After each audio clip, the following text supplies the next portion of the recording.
नमस्कार। आज के इस वीडियो में जनसत्ता के संपादकीय से 552 शब्दों के डिक्टेशन को हम लोग लेने वाले हैं। लेकिन अगर आपको ये नहीं पता है कि इन 552 शब्दों की आउटलाइंस क्या होंगी, तो आप हमारे शॉर्ट हैंड टीम ऐप को प्ले स्टोर से डाउनलोड कर सकते हैं। ऐप पर इस पूरे आर्टिकल को शॉर्ट हैंड यानी संकेत लिपि में ट्रांसलेट करके आपको दिया जाता है। और अगर आपको इस डिक्टेशन के PDF की ज़रूरत है तो PDF भी आपको ऐप पर ही मिलेगा। लिंक इसी वीडियो के ठीक नीचे डिस्क्रिप्शन बॉक्स में आपको ऐप का मिल जाएगा। इस डिक्टेशन को हम 3 अलग अलग स्पीड में लेंगे। पहली बार में 70 की स्पीड में, दूसरी बार में 80 की स्पीड में, तो तीसरी और आखिरी बार में इसी डिक्टेशन को हम लोग 90 की स्पीड में लेने वाले हैं। तो 70 की स्पीड में आपका डिक्टेशन स्टार्ट होगा 5 सेकंड के बाद। तब तक के लिए आप रेडी रहें।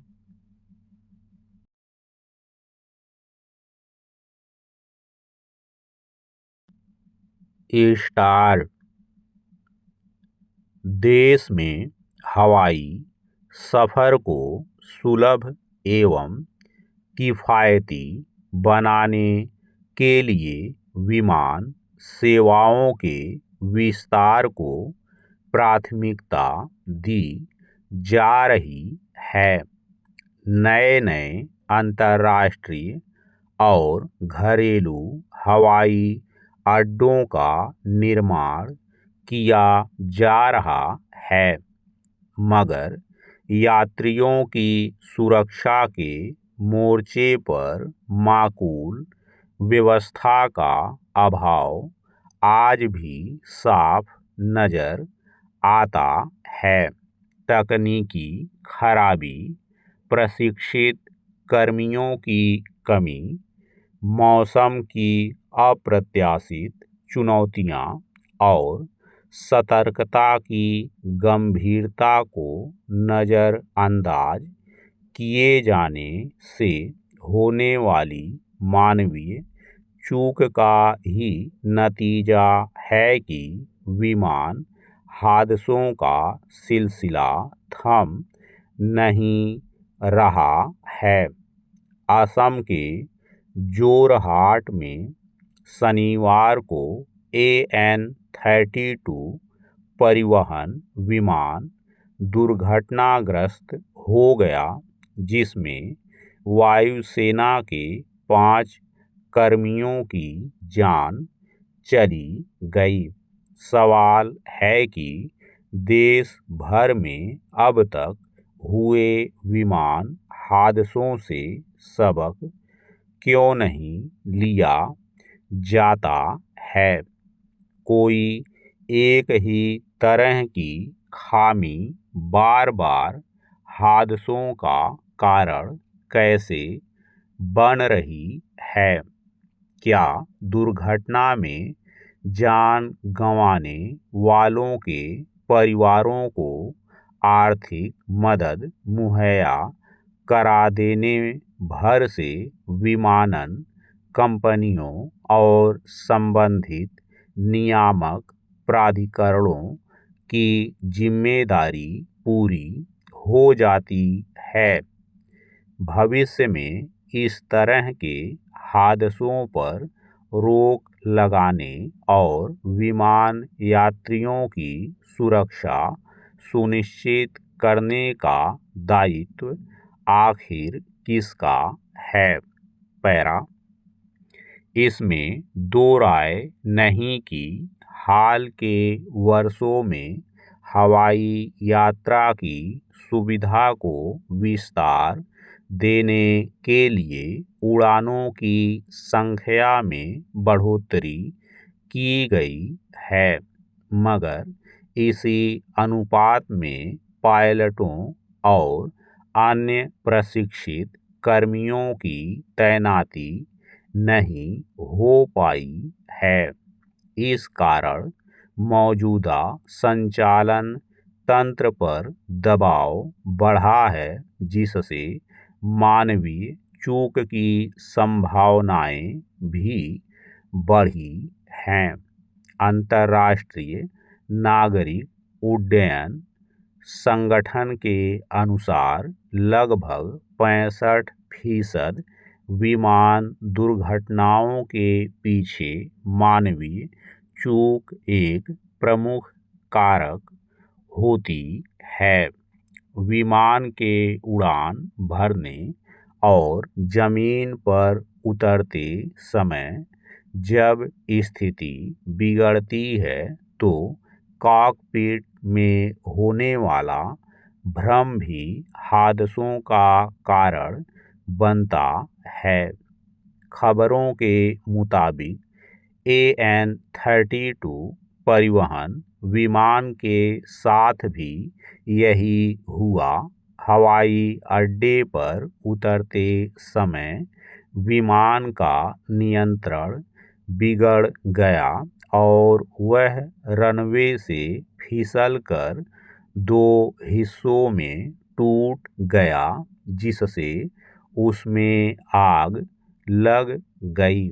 इसके अलावा हिमालयी क्षेत्रों में मौसम और भौगोलिक बनावट भी उड़ान संचालन के लिए बेहद जोखिम भरी होती है।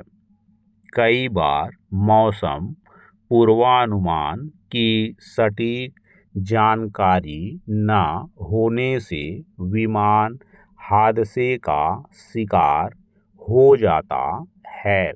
पैरा यह सवाल भी महत्वपूर्ण है कि क्या किसी विमान दुर्घटना के कारणों का गहराई से विश्लेषण कर संचालन व्यवस्था में सुरक्षात्मक उपायों को प्राथमिकता के आधार पर शामिल किया जाता है।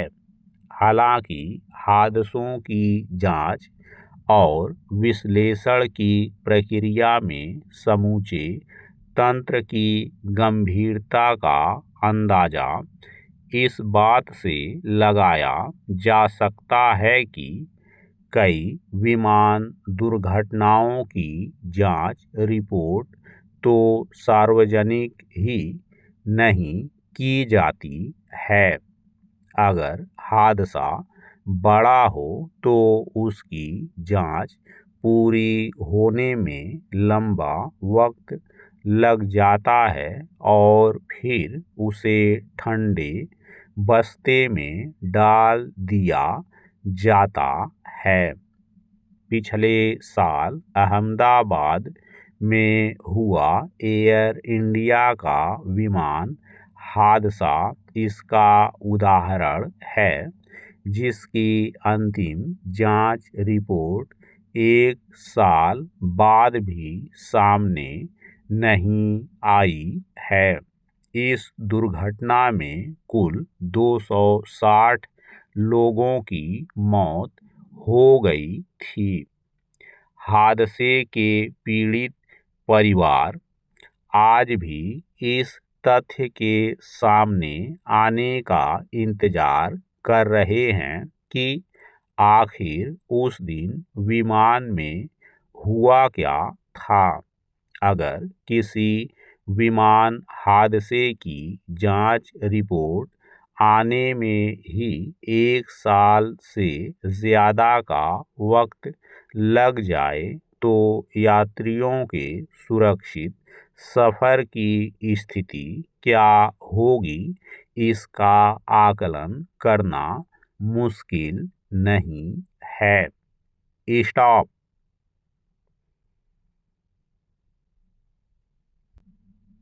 दोस्तों, इसी डिक्टेशन को दूसरी बार में हम लोग 80 की स्पीड में लेंगे और आपका समय स्टार्ट होगा 5 सेकंड के बाद। तब तक के लिए आप रेडी रहें।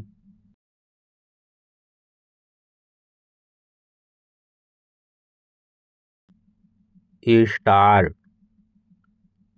देश में हवाई सफ़र को सुलभ एवं किफ़ायती बनाने के लिए विमान सेवाओं के विस्तार को प्राथमिकता दी जा रही है। नए नए अंतर्राष्ट्रीय और घरेलू हवाई अड्डों का निर्माण किया जा रहा है, मगर यात्रियों की सुरक्षा के मोर्चे पर माकूल व्यवस्था का अभाव आज भी साफ नजर आता है। तकनीकी खराबी, प्रशिक्षित कर्मियों की कमी, मौसम की अप्रत्याशित चुनौतियां और सतर्कता की गंभीरता को नज़रअंदाज किए जाने से होने वाली मानवीय चूक का ही नतीजा है कि विमान हादसों का सिलसिला थम नहीं रहा है। असम के जोरहाट में शनिवार को AN-32 परिवहन विमान दुर्घटनाग्रस्त हो गया, जिसमें वायुसेना के 5 कर्मियों की जान चली गई। सवाल है कि देश भर में अब तक हुए विमान हादसों से सबक क्यों नहीं लिया जाता है। कोई एक ही तरह की खामी बार बार हादसों का कारण कैसे बन रही है। क्या दुर्घटना में जान गंवाने वालों के परिवारों को आर्थिक मदद मुहैया करा देने भर से विमानन कंपनियों और संबंधित नियामक प्राधिकरणों की जिम्मेदारी पूरी हो जाती है। भविष्य में इस तरह के हादसों पर रोक लगाने और विमान यात्रियों की सुरक्षा सुनिश्चित करने का दायित्व आखिर किसका है।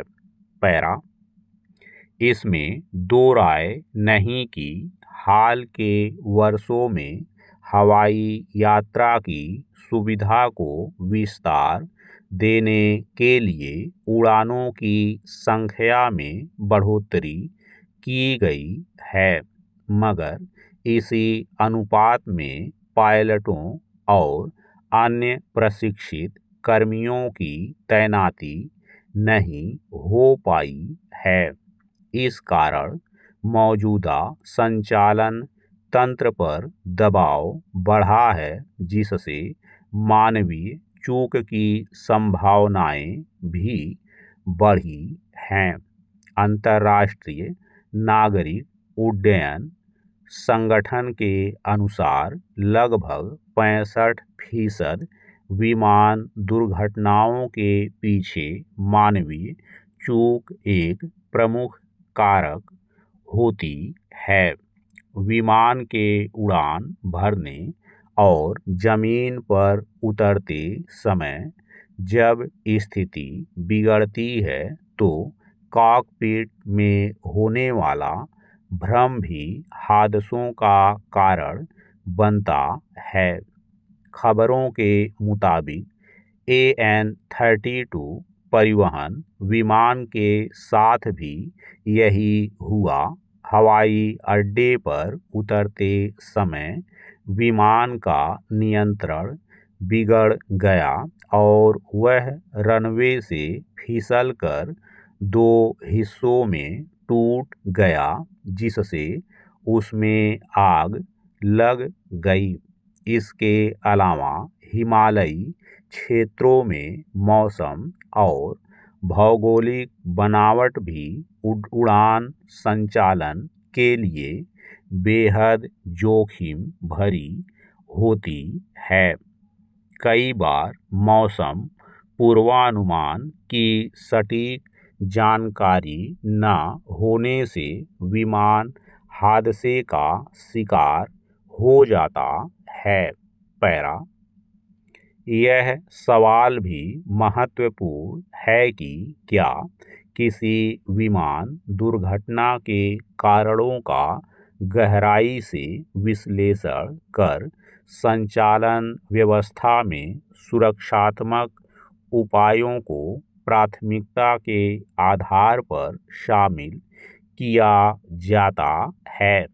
हालांकि हादसों की जांच और विश्लेषण की प्रक्रिया में समूचे तंत्र की गंभीरता का अंदाजा इस बात से लगाया जा सकता है कि कई विमान दुर्घटनाओं की जांच रिपोर्ट तो सार्वजनिक ही नहीं की जाती है। अगर हादसा बड़ा हो तो उसकी जांच पूरी होने में लंबा वक्त लग जाता है और फिर उसे ठंडे बस्ते में डाल दिया जाता है। पिछले साल अहमदाबाद में हुआ एयर इंडिया का विमान हादसा इसका उदाहरण है, जिसकी अंतिम जांच रिपोर्ट 1 साल बाद भी सामने नहीं आई है। इस दुर्घटना में कुल 260 लोगों की मौत हो गई थी।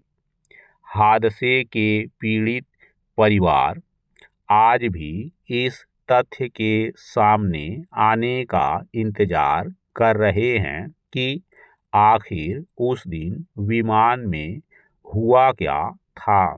अगर किसी विमान हादसे की जांच रिपोर्ट आने में ही 1 साल से ज़्यादा का वक्त लग जाए तो यात्रियों के सुरक्षित सफ़र की स्थिति क्या होगी, इसका आकलन करना मुश्किल नहीं है।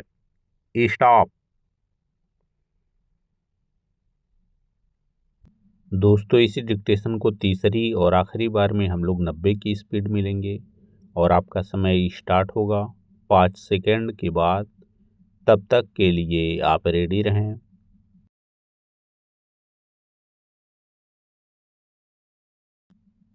स्टार्ट। देश में हवाई सफ़र को सुलभ एवं किफ़ायती बनाने के लिए विमान सेवाओं के विस्तार को प्राथमिकता दी जा रही है। नए नए अंतर्राष्ट्रीय और घरेलू हवाई अड्डों का निर्माण किया जा रहा है, मगर यात्रियों की सुरक्षा के मोर्चे पर माकूल व्यवस्था का अभाव आज भी साफ नज़र आता है। तकनीकी खराबी, प्रशिक्षित कर्मियों की कमी, मौसम की अप्रत्याशित चुनौतियां और सतर्कता की गंभीरता को नज़रअंदाज किए जाने से होने वाली मानवीय चूक का ही नतीजा है कि विमान हादसों का सिलसिला थम नहीं रहा है। असम के जोरहाट में शनिवार को AN-32 परिवहन विमान दुर्घटनाग्रस्त हो गया, जिसमें वायुसेना के 5 कर्मियों की जान चली गई। सवाल है कि देश भर में अब तक हुए विमान हादसों से सबक क्यों नहीं लिया जाता है। कोई एक ही तरह की खामी बार बार हादसों का कारण कैसे बन रही है। क्या दुर्घटना में जान गंवाने वालों के परिवारों को आर्थिक मदद मुहैया करा देने भर से विमानन कंपनियों और संबंधित नियामक प्राधिकरणों की जिम्मेदारी पूरी हो जाती है।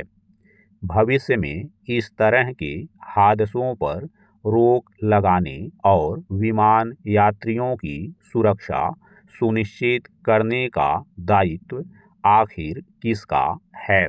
पैरा। इसमें दो राय नहीं कि हाल के वर्षों में हवाई यात्रा की सुविधा को विस्तार देने के लिए उड़ानों की संख्या में बढ़ोतरी की गई है, मगर इसी अनुपात में पायलटों और अन्य प्रशिक्षित कर्मियों की तैनाती नहीं हो पाई है। इस कारण मौजूदा संचालन तंत्र पर दबाव बढ़ा है, जिससे मानवीय चूक की संभावनाएं भी बढ़ी हैं। अंतर्राष्ट्रीय नागरिक उड्डयन संगठन के अनुसार लगभग 65% विमान दुर्घटनाओं के पीछे मानवीय चूक एक प्रमुख कारक होती है। विमान के उड़ान भरने और जमीन पर उतरते समय जब स्थिति बिगड़ती है तो कॉकपिट में होने वाला भ्रम भी हादसों का कारण बनता है। खबरों के मुताबिक AN-32 परिवहन विमान के साथ भी यही हुआ। हवाई अड्डे पर उतरते समय विमान का नियंत्रण बिगड़ गया और वह रनवे से फिसलकर 2 हिस्सों में टूट गया, जिससे उसमें आग लग गई। इसके अलावा हिमालयी क्षेत्रों में मौसम और भौगोलिक बनावट भी उड़ान संचालन के लिए बेहद जोखिम भरी होती है। कई बार मौसम पूर्वानुमान की सटीक जानकारी न होने से विमान हादसे का शिकार हो जाता है। पैरा यह सवाल भी महत्वपूर्ण है कि क्या किसी विमान दुर्घटना के कारणों का गहराई से विश्लेषण कर संचालन व्यवस्था में सुरक्षात्मक उपायों को प्राथमिकता के आधार पर शामिल किया जाता है। हालांकि हादसों की जांच और विश्लेषण की प्रक्रिया में समूचे तंत्र की गंभीरता का अंदाजा इस बात से लगाया जा सकता है कि कई विमान दुर्घटनाओं की जांच रिपोर्ट तो सार्वजनिक ही नहीं की जाती है। अगर हादसा बड़ा हो तो उसकी जांच पूरी होने में लंबा वक्त लग जाता है और फिर उसे ठंडे बस्ते में डाल दिया जाता है। पिछले साल अहमदाबाद में हुआ एयर इंडिया का विमान हादसा इसका उदाहरण है, जिसकी अंतिम जांच रिपोर्ट 1 साल बाद भी सामने नहीं आई है। इस दुर्घटना में कुल 260 लोगों की मौत हो गई थी। हादसे के पीड़ित परिवार आज भी इस तथ्य के सामने आने का इंतजार कर रहे हैं कि आखिर उस दिन विमान में हुआ क्या था। अगर किसी विमान हादसे की जांच रिपोर्ट आने में ही 1 साल से ज़्यादा का वक्त लग जाए तो यात्रियों के सुरक्षित सफ़र की स्थिति क्या होगी, इसका आकलन करना मुश्किल नहीं है। स्टॉप।